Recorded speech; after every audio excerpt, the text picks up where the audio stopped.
Hello everybody, let's go ahead and talk about the Ford and Kavanaugh thing here. Alright, so really weird here what the Democrats are trying to have you believe. And I mean,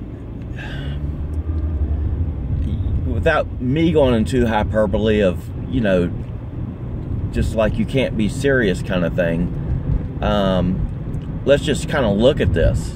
So, apparently, according to Dr. Ford, she goes to, by her account, I'm not saying this happened, she goes to a party, and at this party, at a minimum,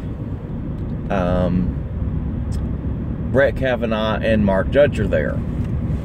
And she claims that Patrick Smith and Leland, whatever her last name is now or then, was there, but both of those have refuted the fact they were at the party.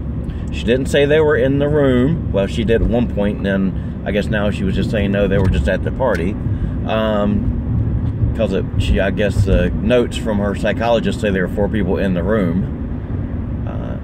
Give her the benefit of the doubt. Even so, okay, that wasn't in the room, that was at the party, but both of those have refuted that they were at the party. Okay, so what's left over then is that she was at a party to which she doesn't know whose house it was, which means she had to have been invited there by somebody, and that somebody would probably be a friend that, well, at this point would not be her friend Leland, because Leland says, I haven't been to any party where Mark Judge and Brett Kavanaugh were present. So maybe she got that wrong. Give her that benefit of the doubt. Now, let's say that, just for the sake of argument, her friend's name is Susan. Susan either A, owned that house, or her parents owned the house, lived in that house, or B, Susan was invited to the party by whoever did live in that house. So you have, at a minimum, Mark Judge, Brett Kavanaugh, Dr. Ford, and quote-unquote Susan, or whatever a person's name would be, that invited her to a party. Since during the hearing they did the whole map thing and they put everybody's house on there, it wasn't Leland's house, it wasn't Mark Judge's house, it wasn't Brett Kavanaugh's house. That much we can say for certain then. So let's say 4 people there was Susan, one other person, Mark Judge, Brett Kavanaugh, and Dr. Ford, because she's saying there are 4 other people there. Now, what you have to believe in order for all this to be true is that, quote-unquote, Susan, or whoever, whatever friend would have invited Dr. Ford to a party, takes her to a party. A short time after the party, Dr. Ford, as she testified herself, storms out of the party and leaves. And her friend Susan might think, well, that's a little strange. She's left, didn't say goodbye. I drove her over here, because how did she get there? And she just left. Okay, maybe Susan, quote-unquote, didn't think anything about that. But it would be remarkable.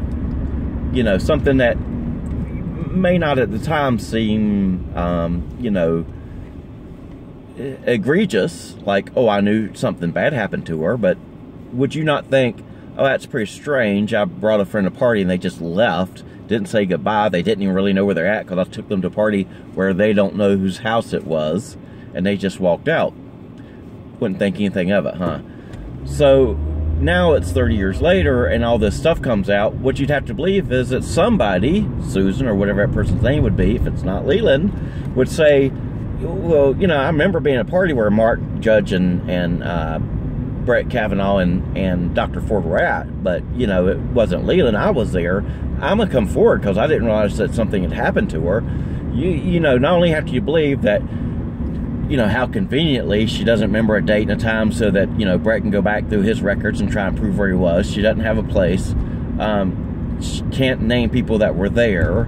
All this inconvenient stuff, or convenient stuff, and yet nobody was at that party, where it would be a remarkable thing that, okay, you know, somebody we invited to a party just left abruptly, didn't say goodbye, you know, and all that stuff. But that doesn't come out. Nobody's going to stand up and say that. so apparently they don't remember it. If they don't remember it, you can say, oh, well, they don't, who's going to remember, one party? Again, if you're taking somebody to a party, and apparently that party was somebody that Dr. Ford didn't know, because she didn't know whose house it was, somebody had to invite her there. That person would remember somebody storming out of their house in the middle of the damn party. Might not realize something happened at that time, but at this time when all this stuff comes out, yeah, they're going to be like, yeah, that's what happened. I knew something happened. It's remarkable. I remember somebody, that I invited to a party in a small gathering like that, leaving in the middle of it, don't say goodbye or anything. Now, let's just take that one little circumstance and saying, well, maybe the liberals are like, well, maybe all this stuff happened, and maybe, what's the more likely scenario is no, there's no evidence to back this up whatsoever. And let's add to the other side. Brett Kavanaugh says, I didn't have sex until after college. All the stuff in his yearbook must have been about sex, and must have been about this, and must have been about that. But yet, again, strangely, not one person came forward from his high school or college days. So we're talking about law school, regular school, high school, two colleges, 10 years of not having sex, so he says. Not one person that dated him or hooked up with him at a party or anything has come forward and say, all this stuff is out in the public, and, in his college, me and him had sex at least once, but nobody's come forward in that either. So here you have the same situation yet again. You'd have to willfully accept the unlikely for this to be possible. So you have multiple situations where you have to accept the unlikely for this to be true. And yet the Democrats, oh no, all that came together, and it's big, huge, unlikely, but it really did happen. Bullshit. And everybody's like, well, what does Dr. Ford have to gain from this? Well, she's a liberal activist. She was an anti-Trumper. She's out at anti-Trump protests. She had the vagina hat on at another protest. She hates the fact that her political idealisms are going to be basically negated for 40 years by having a 5-4 majority on Supreme Court. And yes, would not put that past a liberal in any sense whatsoever. And here's the thing about that. You go back through the news reports and stuff. During Obama's presidency, you had the Tea Party rallies where it was proven that liberal groups were going out there holding up all kinds of different signs that were sexist and racist and stuff, to make it look like the Tea Party ones that was actually sexist and racist. But it was, well, quite frankly, actually, the liberals out there with those signs. And there were web shots of liberal groups, urging their supporters to go out and do this. It was well proven. You look at the fact that the WikiLeaks emails that came out while Hillary Clinton was running for president, and, whether or not you say, well, liberals are like, well, that's not legitimate because those emails were stolen. Well, it still were their emails, and they were paying people and sending people into Trump rallies to start fights to make it look like Trump supporters were violent. Yes, I wouldn't put it past liberals in a heartbeat to go out there and do something like this. And the Supreme Court is at stake. I mean, let's be honest. The Supreme Court is at stake for a 5-4 majority. To think they wouldn't do this? My ass. I mean, let's be honest. So, what's more likely here?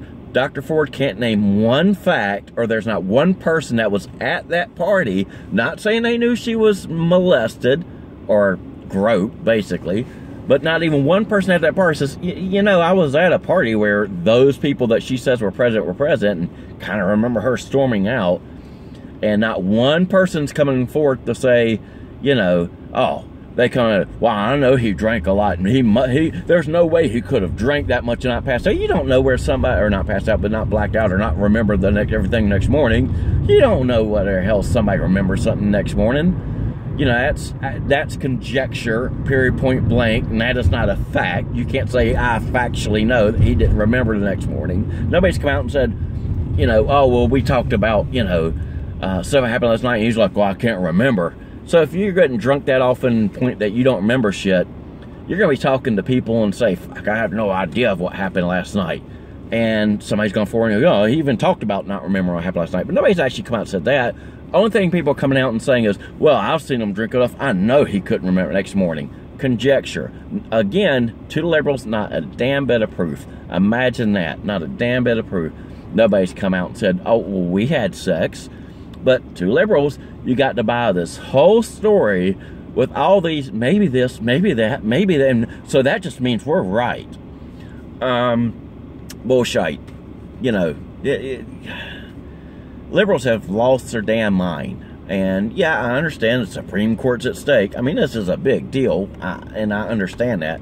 But to sit there and expect that somebody is stupid enough to buy those lies, you must be stupid. If you actually buy it, if there are liberals out there who are saying, well, I know this is a political ploy, but I got to play the game because, you know, I don't want to lose the majority on the Supreme Court or have a conservative majority, I can at least accept that.